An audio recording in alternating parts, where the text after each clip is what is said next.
नमस्कार दोस्तों, राजस्थान के सभी प्रतियोगी परीक्षा की तैयारी करने वाले विद्यार्थियों को एक बार लक्ष्य एजुकेशन हब के यूट्यूब चैनल में हार्दिक स्वागत है। दोस्तों, हमारे चैनल के माध्यम से कक्षा 9वीं की राजस्थान अध्ययन की पुस्तक पढ़ाई जा रही है, जिसका चैप्टर है आज का राजस्थान के प्रमुख क्रांतिकारी। जो आने वाली आरपीएससी, रीट, पटवार पुलिस और ग्रुप डी जो हाईकोर्ट ग्रुप डी है, इन सभी प्रतियोगी परीक्षाओं के लिए महत्वपूर्ण रहने वाला है। तो दोस्तों देखते हैं आज का जो महत्वपूर्ण टॉपिक है, राजस्थान के प्रमुख क्रांतिकारी। पार्ट नंबर 1 आज मैं आपके लिए लेकर के आया हूँ, जिसका हम आपको विस्तार से अध्ययन करवाएंगे। तो सभी विद्यार्थियों से निवेदन है कि वीडियो को शुरू से और अंत तक ज़रूर देखें, और जो भी विद्यार्थी चैनल पर नए हैं चैनल को सब्सक्राइब करें, बेल आइकन को प्रेस करें। तो राजस्थान के प्रमुख क्रांतिकारी। दिल्ली की बादशाहत के विकसित होने के बाद यहाँ अंग्रेज़ों को अपने गांव पसारने का अवसर मिला। राजस्थान में सामंतवाद के सबसे क्रूर और घृणित रूप अंग्रेज़ों के शासनकाल की देन है, परंतु इस काल के आरंभ होने के साथ ही उस शासन का विरोध भी आरंभ हो गया। इस दौर के अनेक साम्राज्य विरोधी कविताओं का संबंध भरतपुर से है। मराठा सरदार होलकर ने यहाँ शरण दी थी। भरतपुर के राजा रणजीत सिंह ने अंग्रेज़ों से संधि करने के बावजूद होलकर को अंग्रेज़ों के हवाले करने से इनकार कर दिया था। ये पूछा जाता है कि किस राजा के समय में, भरतपुर के किस शासक के समय में जसवंतराव होलकर ने शरण ली थी, तो राणा रणजीत सिंह के समय में ली थी। इस पर अंग्रेज़ों ने भरतपुर पर हमला कर दिया, और इसके ऊपर एक कविता की पंक्तियाँ है जो बांकीदास ने लिखी हैं कि आछे गोरा हट जा, राज भरतपुर को रे गोरा हट जा, भरतपुर गढ़ बांको किलो रे बांको गोरा हट जा। भरतपुर से संबंधित एक कविता जो कवि बांकीदास के द्वारा लिखी गई है। यह जोधपुर नरेश मानसिंह के राजकवि व काव्य गुरु माने जाते हैं। ये जोधपुर के मानसिंह वो है जिन्होंने महामंदिर बनवाया था जोधपुर में, और नाथों का प्रमुख मंदिर बनवाया था। उनके गुरु हैं बांकीदास। उनकी ग्रंथावली नागरी प्रचारणी सभा से 3 खंडों में प्रकाशित हुई। कितने खंडों में? 3 खंडों में प्रकाशित हुई है। इनकी लिखी तथा संकलित राजस्थान में 2700 ऐतिहासिक बातें हैं भी हैं।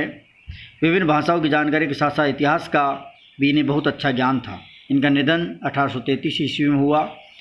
उतन विलायत किलकत्ता कानपुर आविया, ममोई लंक मद्रास मेला, यलम दूर वहन अंग्रेज वाटन चलाऊ, भरतपुर ऊपरा हुआ मेला। तो ये पंक्ति लिखी है कि विलायत से आकर अंग्रेज अपने इल्म के बल पर कलकत्ता, कानपुर, बम्बई, मद्रास तक अधिकार करता चला गया। अब वह भरतपुर पर चढ़ आया। ये सब नगर जिस देश में है उसका नाम भरतखंड है। अंग्रेज़ों ने जो फौज बटोरी वह इसी देश के विभिन्न प्रदेशों के लोगों से बनी है। अगली बांकीदास की एक और इम्पोर्टेंट है कि सैन्य रेजिमेंट असंक मलटनाम तणे संग भड़तिलंक किलंक तना मिलिया, अभंग जंग भरतखंड पार का ऊसर उवे, मार का व्रजंद रे दुरंग रे मिलिया। तो ये पंक्ति भी बहुत ज़्यादा इम्पोर्टेंट है कि सैन्य रेजिमेंट असंक मलटना तणे संग भड़तिलंक बंक किलंक तना मिलिया, अभंग जंग भरतखंड पार का उसर उवे, मार का व्रजंग रे दुरंग मिलिया। तो ये बांकीदास की बहुत इम्पोर्टेंट पंक्तियाँ हैं, आपसे पूछी भी जा सकती है, इसलिए इन पंक्तियों को थोड़ा ज़रूर देख लें। कविता में उल्लास का स्वर है क्योंकि अंग्रेज आक्रमणकारी विजय ने हुए थे। गीत की 2 मज़ेदार पंक्तियाँ भी हैं कि थया वलहीन लश्कर फ्रंग थाना रा चीन ईनान रा इलम चलिया। फ्रंगिस्तान का लश्कर बलहीन हो गया है, चीन और यूनान से तो इल्म सीखा था वह व्यर्थ हो गया है। भारत के सामंत बिना लड़े ही अपनी भूमि शत्रु को सौंप जाते हैं, और इससे कवि बांकीदास बहुत दुखी हैं। इन सामंतों में राजस्थान के सामंत सबसे आगे थे। तब एक पंक्ति और कही थी कि आयो अंग्रेज मुलक रे ऊपर, आशा लींग खींच उरा, धनिया मरे न धींगी धरती। धनिया मरे न धींगी धरती, धनिया उबो गई धरा। अंग्रेज मुल्क के ऊपर चढ़ाया है, उसने देश का सत खींच लिया। अब के स्वामियों के कभी प्राण रहते भी धरती उनके हाथ से निकल गई। गीत के अंत में राज्यों के नाम लेकर कवि ने उनके स्वामियों को फटकारा। और फटकार लगाते हुए कविता कही है कि पुरजोधान उदयपुर जैतपुर, यह धारा खूटा परियाणा, आके गई आवसी आके बांके आसल किया बखान। कि जोधपुर, उदयपुर, जयपुर आदि ने अपने गौरव का नाश कर लिया है। देश को गुलाम होना था और वह हो गया। अब आज़ाद होना होगा, तब हो जाएगा। तुम्हारे किए अब कुछ नहीं होगा। सच्ची बात और मैंने सच्चाई के तरीके से प्रकट कर दिया कि अंग्रेज़ों से संधि करके गद्दी बचाए रखने वाले सामंत वास्तव में स्वाधीन नहीं है। यह तथ्य कवि बांकीदास के सामने स्पष्ट है। आगे स्थिति बदलेगी, यह आशा भी है। 1857 से पहले ब्रिटिश फौजों के कुछ सैनिकों ने राजस्थान विद्रोह किया और इस प्रसंग में डूंग जी और जवाहर जी प्रसिद्ध हुए और उन पर भी लोकगीत रचे गए। राजस्थान स्वतंत्रता काव्य के दिए गए विवरण के अनुसार 1818 में अंग्रेज़ों ने संधि की। शेखावाटी क्षेत्र के लोगों ने इसका विरोध किया। विरोध के दमन के लिए अंग्रेज़ों ने शेखावाटी ब्रिगेड संगठित किया। 1834 में डूंग जी के नेतृत्व में इस ब्रिगेड के कुछ सैनिकों ने विद्रोह कर दिया। 1838 में अंग्रेज़ों ने डूंग जी को पकड़ लिया और आगरे के किले में कैद कर दिया।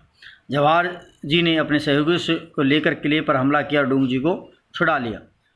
वहाँ से निकलकर वे नसीराबाद की छावनी पर हमला किया और अंग्रेज़ों का खजाना लूट लिया। इससे उनके साहस और शौर्य की गाथा सर्वत्र फैल गई। अनेक समकालीन कवियों ने उन पर अनेक कविताएं लिखी। लोक में उन्हें से संबंधित गाथा, जो छावनी के नाम से प्रसिद्ध है, गाई जाने लगी। अंग्रेज़ों के विरुद्ध वीरतापूर्वक कार्य करने से प्रेरित होकर जो लोक कविता रची गई, वह इस तरह राजस्थान की जनता के नवजागरण में का माध्यम बनी। 1857 के स्वागत कवि सूर्यमल मिश्रण ने कविता की पंक्तियाँ लिखी कि वीरम वर्षा बीतियो गण चौचंद गुणीश और बिसहर तीर्थ गुरु जेठ बुद्धि समय पलटती शीश। बहुत ज़्यादा इम्पोर्टेंट पंक्तियाँ हैं सूर्यमल मिश्रण की, और ये वीर सत्सई की पंक्ति है, वीर सत्सई की। तो वीर सत्सई में कहा है कि वीरों में वर्षा बीतियो गण चौचंद गुणीश और बिसर तिथि गुरु जेठ बद समय पलटती शीश। ये महाकवि सूर्यमल मिश्रण हैं, जिनके ऊपर डाक टिकट जारी किया गया था। आगे देखते हैं। हिंदुस्तान में अब कुछ परिवर्तन हो गए, अब उथल पुथल हो, इसी आशा और आकांक्षा से संवत 1914 का एक वर्ष तो माने युग के समान लंबा होकर आखिर बीत गया है। पर अब नए साल के आरंभ होते ही जेठवदी पाँचम व गुरुवार के दिन सन 1857 समय रूपी विषधर नाग ने अंग्रेज़ों की देह में अपने जहरीले दांत गड़ाकर एकदम पलट खाया है। जेठ में न तो संवत 1914 ईस्वी समाप्त हो सकता है, न 1857 ही आरंभ हो सकता है। संभवतः जेठवदी पंचमी वह दिन है जब युद्ध आरंभ हुआ। काल सर्प ने अंग्रेज़ों को डसकर उस दिन पलटा खाया। स्वाधीनता संग्राम शुरू होते ही किसी कवि की यह भावात्मक प्रतिक्रिया इतिहास में अभूतपूर्व है। इसके बाद सूर्यमल जनता के संघर्ष के लिए प्रेरणा देते हुए और भी दोहे लिखते हैं। सूर्यमल की उत्कृष्ट जो कृति है वीर सत्सई के संपादकों ने उसकी भूमिका में कवि सन 57 के संग्राम का प्रभाव स्वीकारते हैं। पूछा जाता है कि सूर्यमल मिश्रण की कौन सी रचना है जिस पर 1857 का प्रभाव है, तो वो वीर सत्सई है। और उसी वीर सत्सई की जो पंक्ति मैंने आपको अभी बताई थी, तो वो पंक्ति है जो बहुत इम्पोर्टेंट है। तो सभी विद्यार्थी एक बार इस वीडियो को शुरू से अंत तक देखना न भूलें। और साथ में विद्यार्थियों से निवेदन है कि अगर आप वीडियो को शुरू से अंत तक नहीं देखोगे तो आपको इस वीडियो से कुछ भी लाभ नहीं ले सकते, क्योंकि आप वीडियो पूरा नहीं देखोगे तो आपको पता नहीं लगेगा मैंने क्या पढ़ाया क्या नहीं पढ़ाया। और आप वीडियो को शुरू से अंत तक देखें। और जो विद्यार्थी नए हैं चैनल पर, चैनल को सब्सक्राइब करें, बेल आइकन को प्रेस करें और अपने दोस्तों को लिंक को शेयर करना नहीं भूलें, क्योंकि जिससे आप आने वाले वीडियो का लाभ ले सकते हैं। कि संग्राम का प्रभाव स्वीकार करते हुए लिखा है कि जिस समय सत्सई का निर्माण हुआ उस समय देश में 1857 का विद्रोह की ज्वाला भड़क रही थी। सारा देश विदेशी सत्ता का तख्ता पलटने के लिए व्यग्र उठ। गर्दकालीन परिस्थितियों का कवि पर बड़ा स्फूर्तिदायक प्रभाव पड़ा। लोगों को प्रेरणा देते के लिए जो कुछ उन्होंने लिखा पढ़ी वह सब तत्कालीन परिस्थितियों के दबाव के कारण पोशीदा रूप में हुई। सूर्यमल स्वाधीनता संग्राम से प्रभावित होने वाले साहित्यकार के अलावा राजनीतिक संगठनकर्ता भी थे। सन 57 के बड़े सामंतों ने आमतौर से अंग्रेज़ों का साथ दिया छोटे सामंतों ने जनता का साथ दिया। देशी पलटनों के विद्रोही सैनिकों ने इन सामंतों को साथ लेकर अंग्रेजों से युद्ध किया और यह विशेषता आहुआ के युद्ध में साफ दिखाई देती है। आहुआ के संघर्ष पर रचे जाते हैं यह स्वाभाविकता का एक गीत यूँ शुरू होता है। एक और इनका गीत है कि वणिया वाली गोचर माए कालो रो दड़ियो गो राजा जी रे भयो तो फिरंगी लड़ियो रो काली टोपी रो हे ओ काली टोपी रो फिरंगी फैलावे खींदो ओ काली टोपी रो। आहुए की धरती पर फिरंगी आधम का उन्होंने भार खदेड़ने के लिए गांव के गोचर काले सिपाही डटे हुए हैं। फिरंगी का पक्ष लेकर उसके साथ हमारा राजा भी चढ़ाया है। गोरी देह वाला ये फिरंगी निरंतर फैलाव करता जा रहा है। ऐसा ही एक कवि गिरवरदान ने कहा है। कवि किसने कहा है? गिरवरदान ने। उन्होंने आहुआ के युद्ध पर 3 छप्पे लिखे। कितने छप्पे लिखे हैं? 3। और पहली पंक्ति है कि बरती 14 वर्ष पड़े इल वेद अपाए। ये तो पहली पंक्ति है। दूसरी है जब 1857 की ईस्वी में धरती पर जो उथल पुथल हुई उसकी ओर संकेत करते हुए अंतिम पंक्ति है कि आज़ाद हिंद करवा उमंग निडर आहुआ नाथ रे। यह कवि ने बड़ी सूझबूझ से आहुआ के स्थानीय संघर्ष को सारे भारत की आज़ादी की लड़ाई से जोड़ा है। और बंग भंग के बाद स्वदेशी आंदोलन ने जोर पकड़ा और इसके साथ ही सशस्त्र क्रांति के प्रयास आरंभ हुए। ये प्रयास राजस्थान में भी हुए। इनकी विशेषता यह है कि वे आरंभ में से ही समाज सुधार और शिक्षा प्रसार से जुड़े रहे। क्रमश उन्होंने किसानों को आधार बनाकर जन आंदोलनों का रूप लिया। यद्यपि उनका क्षेत्र सीमित था फिर भी उन्होंने देश के सामने मिसाल रखी। अब आते हैं क्रांतिकारी के सीकर से या शेखावाटी के क्रांतिकारी कौन कौन थे? डूंगजी और जवाहर जी शेखावाटी क्षेत्र के प्रमुख क्रांतिकारी माने जाते हैं। 1857 के स्वतंत्रता संग्राम में सीकर क्षेत्र के काका भतीजा डूंगजी और जवाहर जी प्रसिद्ध देशभक्त हुए हैं। डूंगजी शेखावटी ब्रिगेड के रिशेलदार थे। बाद में नौकरी छोड़कर धनी लोगों से देश की आज़ादी के लिए धन मांगने लगे। धन नहीं मिलने पर उन्होंने यहाँ डाका डालने लगे। इस धन से वे निर्धन व्यक्तियों की सहायता करते और इन दोनों ने अपने साथियों की सहायता से कई बार अंग्रेज छावनियों को भी लूटा। डूंगजी के साले भैरू सिंह ने डूंगजी को भोजन पर अपने यहाँ बुलाया और वहाँ अत्यधिक शराब पिलाकर उन्हें पकड़वा दिया। अंग्रेज़ों ने उन्हें आगरा के दुर्ग में बंदी बना लिया और डूंगजी की पत्नी की फटकार से जवाहर जी ने उसे छुड़ाने की प्रतिज्ञा ली। और कहा जाता है कि लोट या जाट और कर्णा मीणा जो भील है, कर्णा भील या मीणा ने अपनी वीरता से डूंगजी को छुड़वाया, क्योंकि ये कर्णा भील और लोट या जाट ये जवाहर सिंह के दोस्त थे और इन्होंने अपने सहयोग से डूंगजी को आगरा के किले से मुक्त करवाया। बीकानेर के पास गढ़जीरसर में अंग्रेज फौज ने बीकानेर और जोधपुर राज्य की फौजों के साथ मिलकर डूंगजी जवाहर जी को घेर लिया। जवाहर जी तो भागकर बीकानेर रियासत के खैरखट्टा स्थान पर पहुंच गए, जहां महाराजा रतन सिंह ने उन्हें प्रेमपूर्वक रखा। और डूंगजी जैसलमेर में गिरदड़ा की काकी मेड़ी पहुंच गए, जहां जोधपुर की सेना ने उसे छलपूर्वक कैद करके अंग्रेज सेना को सौंप दिया। इससे लोगों में असंतोष की ज्वाला भड़क गई। अंग्रेज़ों ने डूंगजी को वापस जोधपुर राज्य की सेना को सौंप दिया और जोधपुर के दुर्ग में ही डूंगजी का निधन हो गया।